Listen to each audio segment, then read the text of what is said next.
Таскағы жұрттан бөлінген, таарынсам манас көрінген. Таластай жер жоқ дүйнөдө, ташы дағы сөгүнгөн дейді. Карагылач, урматтуу көрүүчүбүз, бүгүн биз таластабыз. Нуржан Мелисбек уулу менен маектешебиз. Үйүнө оратам. Алыстан келген адамдар ой, кеткисиң ай келбек ай. Таластан катым-там-там, катым-там, катым-там.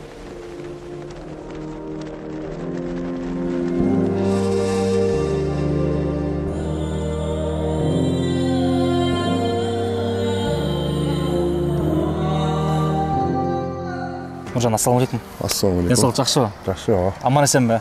Ооба, бар, аман эсен. Келип алдыңар. Жалабаттан. Ооба. 20 күндөн ашты. Жалабат жергесиндеги 9-май турнирине даярданып. Ошого үйүндө аман эсен бөйдө кырсыгы жок. Сонун деңгээлде өткөрүп келдик.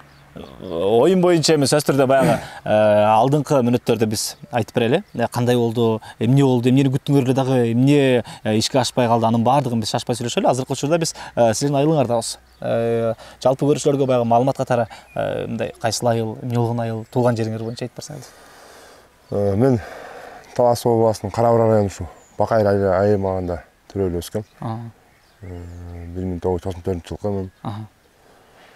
Учурда үй бүлөлүүмүн. Нуржан канча бир тууган? 6 бир тууганмын. Ого, чоң үй бүлө экенсиз. 6 бир туугандын уулусумун.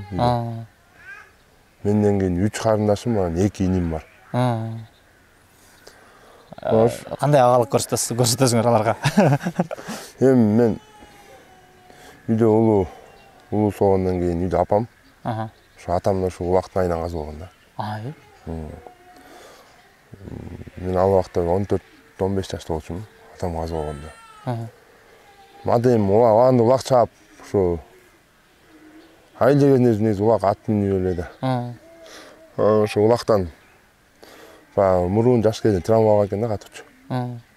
Ошо кийин бара-бара өчүп, нар жак бер жак көрсөтүштү, бирок болбой ошо улактын айынан эле болду да. Ошо үйдө улуусумун, менден кийин 3 карындашым күйөөгө турмушка чыккан. 3 турмушта. Азыр ушу ынтымак командасында 2 күйөөм бар. Кимдер? Бир тууган күйөөм, Кушчоой менен Данияр. Силердин күйөөлөр барбы? Ошол экөө бир тууган күйөөм да. Кыргыз элине эмне себептен курут фондон телефон алыш керек? Эң эле биринчиден себеби бул бизде буюрса 7 областка тең ачылат. Азыркы учурда бизде Ош, Жалал-Абад, Бишкек, Москвада биздин филиалдарыбыз бар. 2 жыл гарантиясы менен телефон алганыңыздан кийин 2 жылдын ичинде эмне косяк болуп калса, сиз жөн гана телефонду келесиз, келип алмаштырып кетсеңиздер болот. Курут фондо сапаты эң жогору телефондор сатылат. Кыргыз элим биз менен всегда ыңгайлуу жана сапаттуу курут фонд, гарантия и качество. Жогоруда силер айткан сөзүңөрдөн кийин сурам келип атты. Атаңар бул улактан мисалы жаракат алган болсо, ошонун айынан баягы өмүрдөн өткөн болсо, эмнеге улакка берилечи? Мен ошо атамдын бир тууган агалары бар, инилери бар. Атамдар да 6-7 бир тууган. Алардын баары чоң атам бүт баары тең улак чапкан да. Мен атам каза болгондон кийин мага ошо апам, чоң атамдар кой дешти убакты. Кой болду, токтот. Эми биздин каныбыз болгондон кийин болбойт экен. Өзүм да неме болуп жүрдүм. Ойноп эле койсом, бир аз 11-де өткөндөн шаар кетип калдым. 3 жыл окудум шаарда да, автодорожныйда. Болбойт негедечи. Ошо окууга да кызык жок да. Ат менен эле болуп калдычы баарычы. Анан келип ошо бизде айыл өкмөттөр башталып калды. Ошо айыл өкмөттөргө битке чаап жүрдүм. Ал убакта эми бир аз бөлө чапчым. Жакшы чаап албачым. Анан ушул эле айылдан көптөн ушул айылдан улакчылар көп болчу. Ал убакта Нурлан Барпиев деген, Эшип Карпбек деген бүт ушул биздин айылдан да. Раушан Урмат. Ушулар чаап жүрүп, ушуларды көрүп анан чабам. Кызыктым да. Чабам мен да ушу бир ушулардын катарына кошулайын деп. Айыл өкмөттө чаптым. Айыл өкмөттөн жакшы оюн көрсөтөт. Райондо бизде район район оюн бар да, 4 район ойнойт кышы менен. Аны ошол жерден баягы жаштар 4тө, чоңдор 4тө, мен жаштарга ойночумун ал убакта. Анан бир жаш жаш ойногондон чоңдорго да 2 акы ойноп жүрдүм кийин. Башта бир 100 баладай ойнойт да. Анан ошонун арасынан анан баягы мыктыларын тандашып ынтымак командасын түптөчү да. Биринчи жылы ошо райондук ойнодум, баягы кошула алган жокмун да. Бираз тажрыйба жетпеди окшойт. Анан ошо кийинки жылы буюрса кошулам деп анан ойноп аракет кылып отуруп ошо ынтымак командага кирип калдым.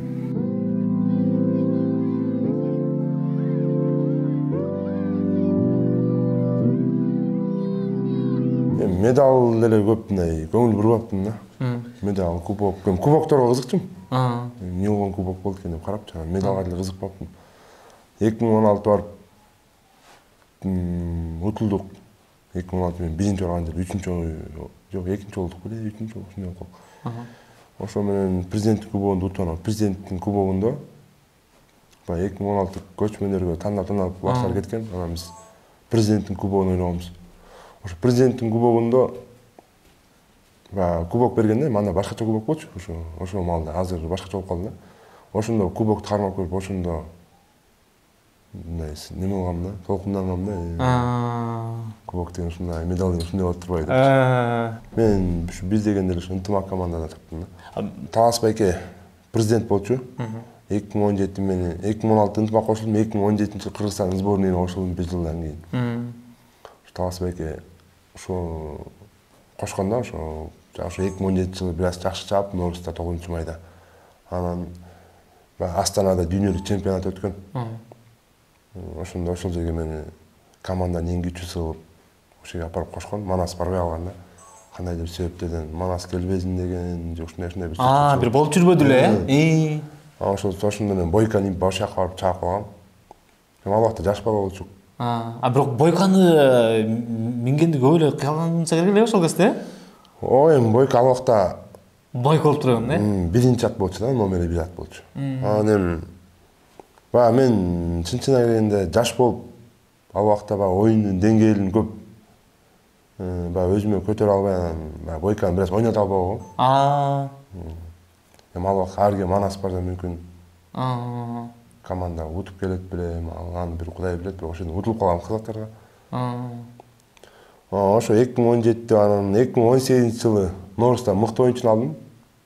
2 жылдан кийин. Ошондон кийин баягы 1-2 команда келди, чап, бияка чап, мынча өрек, тигинче өрек дегендер.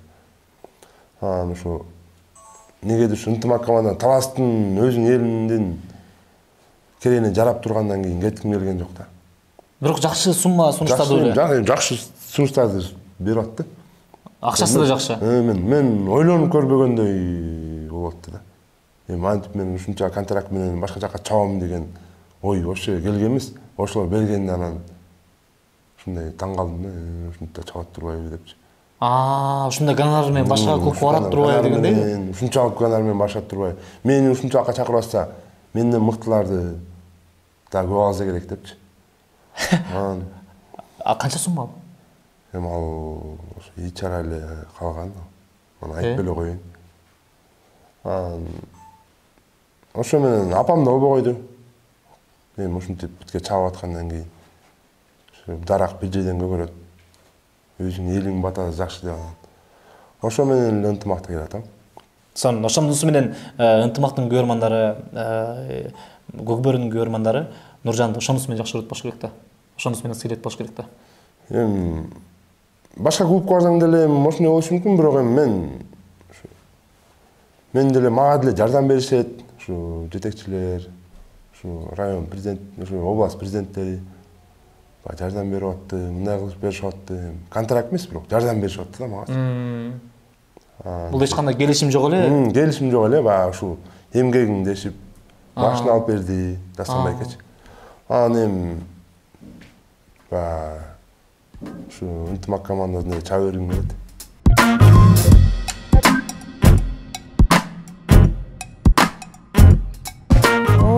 Нуржандын атасы да улакка аябай көп кызыкчы. Анан ошо улактан жаракат алды, бирок көп жылдан кийин ошол кайтыш болду деп ойлойбуз ошо жаракаттан.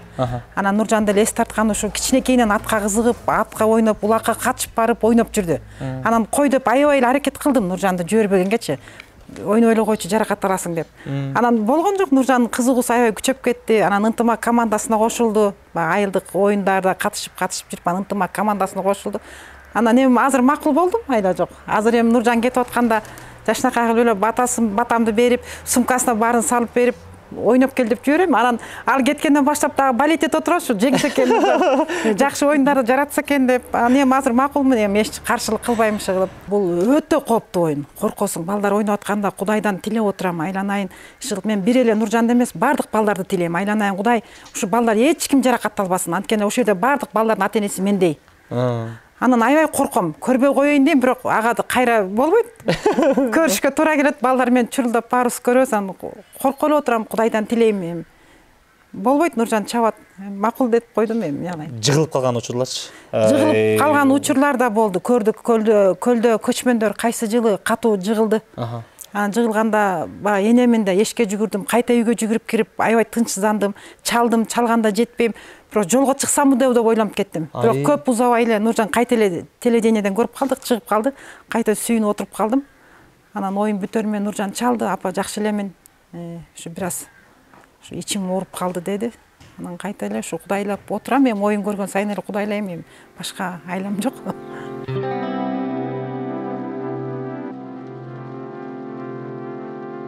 Кечеки 9-майга карата Жалал Абадта өткөн оюн боюнча чемпиондор кантип жеңилип калды я? Биз негизи Норус'та утканбыз. Анан 9-майга да эми бир чети Кудай эле бар да, мээнет кылган киши көрөт да. Биз анткени Норус турнирине 3 ай, 4 айлап мээнет кылабыз, анткени айыл өкмөттөр ошо Норус турнирине карата эле даярдыкка башталат да, бул айыл өкмөт. Ошо айыл өкмөт башталат, райондук болот. Декабрдан баштап айыл өкмөт болот 1 ай. Андан кийин 1 ай январь полный райондук болот. Анан кийин февраль полный сбордо жүрөбүз. Мээнет кылып барабыз да. Анан эми Норус'та жеңип 9-майда достук көбүрөөк мээнет кылып окшойт да бизге караганда. Биз анткени 15-инде чогулдук. Апрелдин. Аз болуп калдыбы? Анан достук негизи ошо Норус'та жеңилгенден кийин эле сборун башташты. Ошондой 1 айлап аттар минди. Мээнет кылды да. Жакшы даярданып барышты. Бизге бир аз мээнет жетип, сборубуз азыраак болуп калды. Биз ошол эле тактика менен чыгып калдык да. Атандаш билет. Атандаш билет. Атандаш көргөн тактика менен чыгып калдык. Ал өзгөрсө болот беле негизи?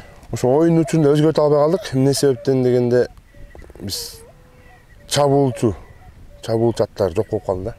Өмүрбекти нападенияга кой берип, биз Майрамбек экөөбүз гана чабуулчу болуп калдык. Ал жерде. Оюнга 2 күн калганда Майрамбектин аты травма болуп калып, оюнга чыкпай калды. Анан эптеп бир ат таап алып эле киргизе калдык. Анан кийин ал атты биринчи эле оюн жаштык ойногондо ал атты да травмага болдук да. Анан ошо менен достук менен ойноп атканда эми полуфинал жаштыкты уттук. Анан достукта полуфинал ойноп атканда менин атым травма болуп калды биринчи эле таймда. Ага чейин дагы бир атыбыз травма болуп калган. Ошо менен баягы чабуулчу 3 атыбыз жок болуп калды да. Бул жерде эми баягы бөлүп жаруу деле жок негизичи. Норус'та өткөн турнирде Бишкекте көбүнчө ынтымактын баягы күйөрмандар басымдуулук кылды окшойт да. Бирок кече Жалал Абадта өткөндө бул достуктун күйөрмандары басымдуулук кылганда аларга бир дем күч берип болуш керек да. Негизи ушу көп нерсе ушу күйөрмандардан башталат да. Ошого айтат элем да. Уластарыбыз эле биз коюшабыз, урушабыз. Кээде ошо жерде камчылашып деле кетебиз, кайра чыгып баягы эле ушул көгбөй жүргөндөн кийин чогуу элебиз да. Кайра эле кол алышып эле. Кол алышып эле, эртең чалышып сүйлөшүп эле, жолугуп калган жерден суу ичип эле ушундайбыз да. Кечирип кой. Оюн түшүнөбүз бири-бирибизди. Анан эми ошол жерде күйөрмандар эми ошо Жалал Абад жергенде 9-май оюнунда ошол жерде бир күйөрмандарга нааразы болдум да. Эмнеге? Эми буга чейин билбейм, эми баягы буга чейин башка оюнчуларда деле болгонбу, мен ошол жерде көрүп отуруп, баягы чабуулда ат жок болуп калган кээде туруп калып атам тачыпчы. Эми ошол жерден ой өлтүр, аны тебеле, сындырыш керек деп баягы Өмүрбек деп ошентип булам ушинтип аттанан бир-эки жолу келип биздин балдар улуу эле аксакал экен. Ортого чыгып алып ушинтип атты да. Бир 50ден ашып калган киши экен да. Мен оюнда турсам Эрлан Төлөбеков келип кой деди, бирдемке деп калды, ошону угуп калдым да. Анан ошол жерден ошол киши айтып атты. Өлтүр, тебеле депчи. Өмүрбек жана аватарды бир уруп чыгып кетпеди ошондо. Жекме-жекедеби? Жекме-жекеде. Анан кийин келип дагы уруп чыгып кетти жанагыдан Өмүрбекти. Ушундай кылыш керек, ынтымакты буларды ушинтиш керек деп, ушинтип улам баягы сырттагы кишилер ушинтип атты да. Ал эми аны айта турган эмес, мейли колдоосун көрөрмандарчы. Эми Бирок анчалык эмес. Анчалык эмес да. Эми баягы болот да, эми көрөрмандык деген ошо көрөрманы менен кызык да. Оюнчу. Мисалы арды 10 киши болсо ойной деле албайсың да. Кимге ойнойсуң? Акшым боюнча сурайынчы. Эмнеге Акшым? Мен ошо Ош областында 2018-жылы баягы Кыргызстан чемпионат өткөн да. Ошол жерге барабыз деп атканбыз, чемпионатка барабыз деп сбор өтүп атканбыз Таласта, как раз күзүндө болчу. Октябрь айында эле анан ошол жерден Таластан келип Сакенкеттен шымалайын дедим улакачы. Шымалайын деп келип, баягы шымдарды карап атам. Баягы улакка тура келбей атты да, баары кичинекей болуп калат, бирөөсү жыныс болуп калат, баягы жабышыпчы. Карап жүрүп бир акшым жакып калды. Көрдүм да акшымды. Акшым жагып калды да. Анан баягы алсам күлөт балдарчы. Эмне кыласың муну депчи. Анан ошо менен алып алдым акшымды. Бир кийип көрөйүнчү эмне болот экен деп. Анан ошо менен чемпионатка бардык. Чемпионатка барып ошол жерден кийдим акшымды. Кийсем тиги комментатордо отурган байке бирдемке айтып атты. Мына акшым келиптир эле, акшым. Ал убакта уластар акшым кийген көргөн эмесмин. Акшым келиптир, акшым деп. Анан чоң атам да үйдө чоң атам да ал убакта 80-ден 90-га чыгып, 90-га чыгып кайтыш болду да. 80-ден ашкан киши болчу. Анан чоң атам да баягы телевизордо отуруп, акшым деле карап берчү. Анан кийин Норсага барып, баягы акшым жок эле, эмне элешим кийип жүрдүм. Анан ошо чемпионатка барган эле балдар кайра Норса чогулдук да. Айтты аларчы. Канаки акшымым какта. Кирдеди. Баары акшымды кийип алдым кайра. Ошо менен эле чоң атам да баягы акшым деле карай берчү экен. Издеп, Издеп. Баягы көк форма болгондо номер келип көрүнбөй калат. Ошо менен акшым, ошо менен ошол оюндан бери акшым өзгөчөлөнүп. Азыр көкшүм кийсең баягы мындай карасаң башкача болуп калат мындайчы. Демеде Норустагы оюнда финалда көкшүм кийип туттум. Акшым барып айрылып калган көкшүм кийип. Баягы үзүн гол салсаң үзүндүлөр чыгат го. Карасам интернетте карап отурам, өзүм салгандырчы. Башкача да, башкача көрүнөт экен. Жетишпей нерсе. Кайра эле толончу менен койду акшым кийип. Сонун негизи чын эле акшым менен таанып калдык го дейм. Акшымды кетип баратса эле, могу Нуржанда. Азыр Нуржан салат да деп элечи. Эми азыр көбөйүп калды бирок командалардачы. Кара дөбө боюнча. Бул каяктан калган? Эми муну мен точно ким койду муну? Билбейм ушуну ким койгонун элечи. Мындай точно эстей албайм да. Ошо 11-класстан бүткөндөн кийин эле айылда чаап жүргөндө ошо айылда ал убакта ушу айыл командалар жетектеп ушу байкелер жүрчү да. Улуу эле байкелер. Ошолор койгонбу, ошол кийин эле баягы ошол убакта бирөөлөр айтып, мен ошо байкелер айтып анан ошо угулуп айтылып кетти ошо. Мен ошону эми точно биле албайм. Айта албайм да ким койгонунчу. Жагабы бирок өзүңөр карады. Эми азыр мурун мындай бир аз неме болчуму, эмнеге айтат? Эмнеге депчи, азыр көңүп калдым. Азыр эч немем деле жок да. Жолдон келатып, баягы жол карата токтоп калган жерден кишилер менен сүйлөшүп калдык да. Силерге келатып. Анан Нуржан айылына канча убакта жетебиз? Кайсы Кара дөбө деп бүт баары ошону таанып калгандыр азыр. Эми азыр бул жерде эле эмес, эми баягы республикалык оюндар өтүп атканда ошол жерден эле айтып атат. Ошол жерден эле айтып атат. Бүт эле мындай азыр ал нерсени башкалар азыр шылдыңдагы катары эмес, баягы мыкты улакчы катары айтып калды да анычы.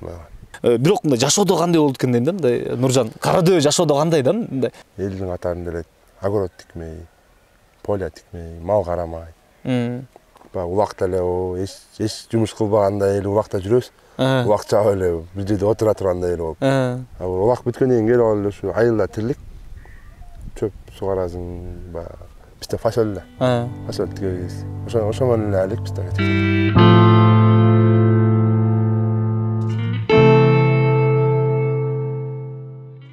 Мектепте деле биз качып, мектептен эжелер чыгарып ийшек бул баланы дешип. Анткени мектепте отурабыз, мектептин баягы айнеги жол жакып кетип атат, асфальт жактычы. Анан кийин айнекти карасаң баягы 5-6 өтүп бара жаткан болот убакачы. Биздин казан Тайказан ылдый жакта да. Ошону көрөсүң, улак өтүп барат, улак болот. Сумканы класс балдарыма дайындайт, үйгө ала кетип келет. Эже эшикке чыкса айнекте секирип чыгып, качуу улакка. Туута. Улак көрүп. Ал убакта эми улак чабуу эмеспиз, ошо улакчылардын атын импаш кызык болчу да. Ошол жерде барып чаап анан эз алдырат да, минип чыгыпчы. Ошол бир жакшы айгырларды минип көрүш керек да. Үстүнөчү. Минип алып нары бери бастырып. Ал убакта телефон жок, светке түшпөйсүң. Ракета деген ат бар болгон. Өзүм ушу атам канча жыл мурун ушу Чолпон майда мыкты ракета деген ат бар болчу, мен аны кийин деле билип калдым. Улактагы деңгээли укмуш болчу да. Ал убакта өтө күлүк, өзү да мындай сулуу ат болчу да. Ошону атам үйүргө алып, биздин бейлерге алып келип койгон. Ошондон бир кулун түшүп, ошону атам ат кылып берген. Ошону минип жүрдүм. Ошол атты чаап жүрдүм да. Ошол ат кийин машина коюп өлдү. Ойлонуп коем, ушул жакшылыктарды атам көрдү болмок. Ошол жерде трибунада отурду болмок, ушу менин балам деп элдин арасында. Ошо менин балдарымды көтөрүп тарбияласа болмок. Ушул нерсени көрбөй калды деп. Мен да ынтымакка жаңы кошулуп, 2 жыл ошо Сейитбек, ал убакта Сейитбек мен чапканда Сейитбек ошо командада мыкты оюнчулардын бири болчу да. Анарбек уулу. Анарбек уулу. Анан ошолордун баягы аттарын минип эле турчумун жаңы баргандачы, чынчын айтканда. Баягы ушул оюнчу, ушул Мелисбек Нуржанович ынтымак командасында деген сөз болбосо, барып ошол ат минип алып турчумун да. Анда-санда бир киргизип коет, кайра чыгарып коюп турам. Анан Сейитбек да бир аз түрткү болду. Досум мындай кыл, тигиндей кыл деп айтып турду. Анан өзүм аракет кылдым, Сейитбек мыктылакчы болду. Анан кийин ошо Манас 2017-жылы Манас мыкты чапты ошол малда. Бойка менен. Дүңгүрөдө. Ошондо мен Манас мыкты оюнчуну 2 жолу катарынан алды го дейм. 2000 Норуста 9 майда алды да. Ошондо мен ушунчалык мыкты окшойт, мыкты экенин ошондо билгем да. Мыкты ойнойт деп. Ошо мен 2016 оюн карап отуруп эле билбептирмин да. Ким кандай болуп атат, 1 очко, 2 очко эле салынып.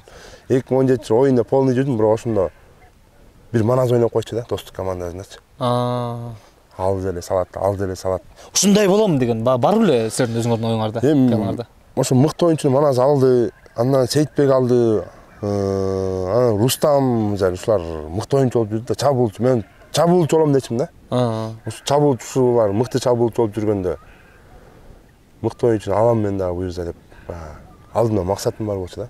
2018-жылы Норста мыкты оюнчуну алдым. 2019-жылы катарынан Норсту, анан президенттин кубогун мыкты оюнчу алдым да. 2020-да мыкты оюнчуну алдым, 2021-де мыкты оюнчуну алдым. 2021 жыл мыктысы болдум да, спорт эвортсда. Кечеки 9-майдагы катаңарды кетирбештин баягы айласынын азыркы күндөрүнө баштап иштеп атасыңарбы? Мисалы эмне ката кетти, эмнени кайталаш керек деген сыяктуу. Утулдук достуктан. Анан эми келдик, ошо утулуп 2 күн ошол жөнүндө талкуу болду да. 31-ине кандай даярдык менен чыгабыз, кандай кылабыз, эмне кылсак болот деп. Анан 1-2 сунуштарды киргизип келдик. Кудай бурса азыр 1 ай, бир июндун орто ченине чейин баягы жумуштар бүтүп калат ужечи. Биринчи болчу. Ошондон маалдан баштап уже кайра жандан баштайбыз да. Азыр биз ошо Ратбегул Норс чыгат, Кудай буйрса, 31-не. Буйрса. Аватарга минип. Анан дагы бир бала азыр келе турган болуп атыр да. Жаңы балабы? Жаңы бала. Ким экени сыр? Сыр боюнча. Ким болсо дагы ынтымактын баягы буга чейинки өзөгүн түзгөн мыктылардын катарын толуктаган бирөө болсун. Атын булгабаган, кайрага атактан калып келген, ага аброй алып келген бир оюнчулардын катарын толуктаган оюнчу болсун. Ким болсо дагы уулардын, балаңардын эртең улакчы болушун каалайсыңарбы? Өткөндө Рустамбек айтты, мен каалабайм дейт. Мен деле ошол. Улакты чаптым, көрдүм. Ушу балдарым азыр ушу азыркы жашоо өтө мындай шаар жер кезинде өтө неме да. Мындай жаштар өтө мындай башкача болуп баратат да. Башкача өспү? Баягы эркекте эмес, ушундай болуп калбадыбы. Балдарды дин жолуна апарып медресеге окутуп ушундай кылсам дейм да. Бир күрөшкө бир окуй турган бир окумуштуу болуп, баягы ушундай илимге бизге окшоп жүрөт да, мисалы биз улак чабабыз келебиз, үйдө тирлик, кечке мал сал, анан эми булар ошо окуп күрөш жагын элейин деген да ойлорум бар эми. Окутайын деген ойлорум бар. Улакта Көкбөрүдө жаракат албаган оюнчу жок болуш керек, дээрлик баягы эми эч ким албай эле койсун негизичи. Бирок бул спорт ошондой турбайбы? Эмне жаракаттар бар силерде? Эми бул Көкбөрүдө жаракат өтө көп да. Жанагындай аттын ударына чыдаш деген өзү укмуш эле неме да. Эми атка тиет, бирок ошо аттын бир 40%, 30% эле адамга тийже ошо удар. Бутырай нерсе болот да. Баягы колдор сынгандар бар, бут сынгандар бар. Менде азыр ошо травма деле жок, ошо бир сотрясение алгам катуу, ошол азыр баш ооруйт да. Кээде муштак суу ичип калганда, кээде ушундай ызыкта, ошто ойноп атып жыгылып куттап калгам да бир. Окута. 40 мүнөттөй билбей жүрдүм окшойт ушу 2 тайм бүткөндүчү. Жыгылып катып калдым. Кайра туруп кеттим, ошо менен эле бир маалда оюн бүттү болуп калды да. Ошо мен баягы жыгылган карасам ошо биринчи тайм бүтүп, экинчи тайм башталганда экен. Анан кийин оюн бүт болуп калды да, мен кайра чабайын десемчи. Ошо мен сарайга барып калдык. Оюн бүтүп калыптыр өзү. Ошо где-то бир жарым сааттан ашык жүттүм да ошо уктап. Ошондон башта бир аз травма бар, анан тизе. Азыр связкаларым, оң тизем связка үзүлүп бошоп жүрү да, шалкылапчы. Азыркы убакта дагы? Азыркы убакта чаан. Муну дарылатайын десең азыр улам эле оюн болуп калат эми, Кудай буйруса президенттин көбөгөн жакшы даярдык менен чыгып утуп алсак, анан баягы ден соолукту бүт карайбыз деген ойдо жүрөм. Азыр күнүгө ушинтип эле өтүп атат эми, бирок быйыл көрсөтүшсөк болот деген. Нуржанды биз чын эле Көкбөрүдөн көрүп, анан Карадөө деген ысымын угуп, анан көп киши мындай кооптонуп жанына да апара албай, мындай сырдаша албай, мындай сүйлөшө албай жүргөн болсо, азыркы учурда биз бир сонун максатыбызга да жетип отурабыз. Келип маек куруп бергениңерге чын рахмат. Жок деп четке какпай, көкбөрүчүлөрдүн эң бир баягы көрүүчүлөрүбүздүн эле баамы жазган комментарийинен карап көргөндө, эмнеге мынчалык жөнөкөй болушат дегенде, эмнеге бүт бардыгы жөнөкөй деп. Мен 3-чү көкбөрүчүдөн маектешип атам. Сейитбекте дагы бар болчу, Рустамбайке дагы бар болчу. Мынакей Нуржан, сен менен дагы чыккандан кийин бул комментарий бөлүгүндө сөз түрү жазылат болуш керек да. Эмнеге мынчалык жөнөкөй болушат депчи. Ушул спорт менен атыл менен аты таанылып жүргөндөн кийин терс карап жаштарга койчу деген мамиледе кылып жүрсөң, эл деле сыйлабаса керек. Эл менен элсиң да. Кайда жүрсөң да жерде жүргөнүн унутпа деген сөз бар го. Ошондой болуп. Ушу эл катары элебиз. Баарыбыздын барар жерибиз бир жер дейт го. Ошондой элебиз да. Чындыгында чоң рахмат айтабыз бүгүнкү маекке. Дагы бир жөнөкөй инсан менен баарлаштык, бирок булар кыргыз спортунда, кыргыз көкбөрүнүн тарыхында булар алтын тамгалар менен жазылып калчу инсандар. Азыркы учурда билген бар, билбеген бар, баамдаган бар, баамдабаган бар. Бирок мен ушунчалык бир өзүм ишеничтүү айтып кете алам. Тарых жараттыңар, чын эле. Рахмат айтабыз. Жакшы оюн үчүн, жакшы эмоция үчүн, көкбөрүнү күндөн күнгө көрүүчүсүн көбөйткөнгө эң бир салым кошконуңар үчүн. Бар болду. Бөйдө кырсыктан сак болгула. Рахмат.